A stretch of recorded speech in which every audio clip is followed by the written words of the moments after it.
بسم اللہ الرحمن الرحیم۔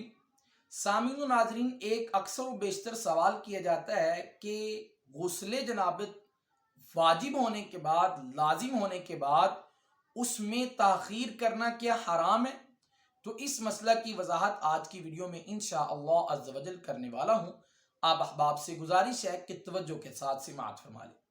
سامعین و ناظرین، اس کی دو صورتیں بنتی ہیں۔ ایک صورت تو یہ ہے کہ رات کو غسل جنابت کسی مرد پر یا عورت پر لازم ہو گیا، واجب ہو گیا، اب اس میں تاخیر کرنے کا کیا حکم ہے؟ اور دوسری صورت بنتی ہے کہ صبح بیدار ہونے کے بعد اس کو اس بات کا علم ہوا کہ مجھ پر غسل جنابت واجب ہے، کیا اس صورت میں تاخیر کرنے کا حکم کیا ہے؟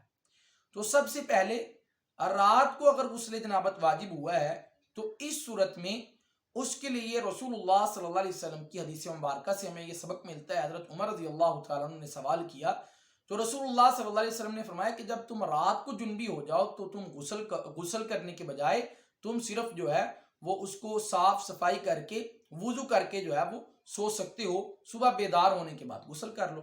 تو رات کو وقتی طور پر جو طہارت ہے وہ جنبی آدمی کی یا مرد کی، وہ اس کے لیے وضو کرنا کافی ہے۔ اب بیدار ہونے کے بعد جب اس کو اس بات کا علم ہوا کہ بھئی میرے اوپر غسل جنابت لازم ہے، میں نے غسل کرنا ہے، اس صورت میں علماء کرام فرماتی ہیں کہ بہتر، اعلیٰ، اولیٰ، افضل یہ ہے کہ پہلے غسل کیا جائے، پھر باقی امور کو سر انجام دیا جائے، باقی کام بعد میں کیے۔ لیکن اگر عذر ہے، کوئی مجبوری ہے، تو اس غسل کو تاخیر کرنے کی بھی اجازت موجود ہے۔